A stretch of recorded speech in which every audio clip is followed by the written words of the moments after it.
بسم اللہ الرحمن الرحیم۔ شروع اللہ کے پاک نام سے جو بڑا مہربان اور نہایت رحم کرنے والا ہے۔ سرور کونین صلی اللہ علیہ وآلہ وسلم کے پیارے غلاموں، السلام علیکم۔ محترم دوستو، ایک سوال کیا گیا کہ غیر اللہ کو پکارنا شرک ہے۔ تمہارے غوث پاک غیر اللہ ہیں، لہٰذا ان کو پکارنا شرک ہوا، اس کا کیا جواب ہوگا؟ دراصل یہ سوال نہایت ہی احمقانہ ہے۔ مطلقاً غیر اللہ کو پکارنا شرک ہے تو مخالفین ہزاروں بار مشرک ہوئے، کیونکہ روزانہ ایک دوسرے کو پکارتے ہیں، اے فلاں اے فلاں وغیرہ۔ ہاں، کسی کو معبود سمجھ کر پکارنا ضرور شرک ہے، اور جتنی آیات قرآنیہ ہیں ان سب میں یہی مراد ہے۔ چنانچہ اللہ تعالیٰ نے سورۃ الجن کی آیات میں فرمایا، تو اللہ کے ساتھ کسی کی بندگی نہ کرو۔ یہاں پکارنا بمعنی عبادت ہے۔ اسی آیت کے بعد فرمایا، تم فرماؤ میں اپنے رب ہی کی بندگی کرتا ہوں اور کسی کو اس کا شریک نہیں ٹھہراتا۔ یہاں بھی پکارنا بمعنی عبادت ہے۔ اسی لیے امام احمد رضا فاضل بریلوی نے ہر دونوں جگہ بمعنی عبادت بندگی لکھا ہے۔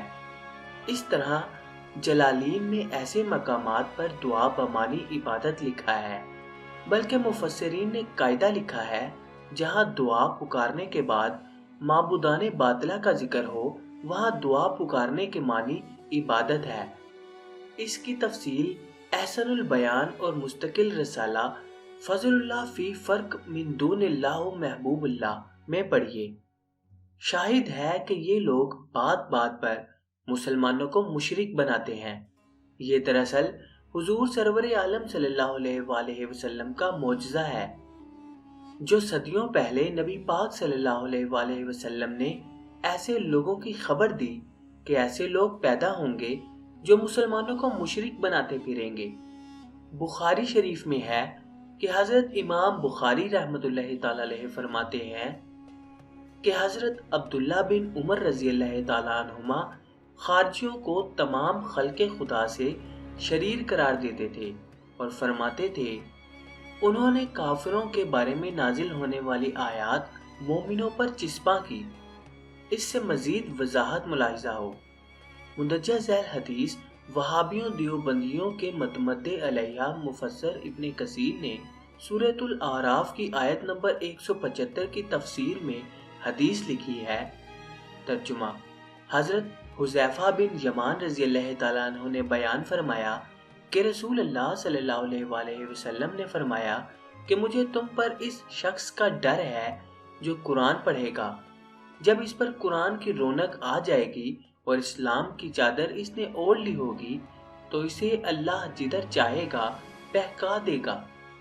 وہ اسلام کی چادر سے نکل جائے گا اور اسے پسے پشت ڈال دے گا اور اپنے پڑوسی پر تلوار چلانا شروع کر دے گا اور اس پر شرک کے طعنے مارے گا۔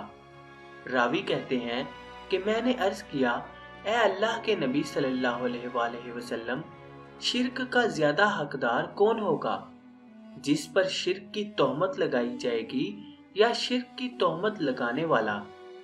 تو آپ صلی اللہ علیہ وآلہ وسلم نے فرمایا، شرک کی تہمت لگانے والا شرک کا زیادہ حقدار ہوگا۔ جزاک اللہ۔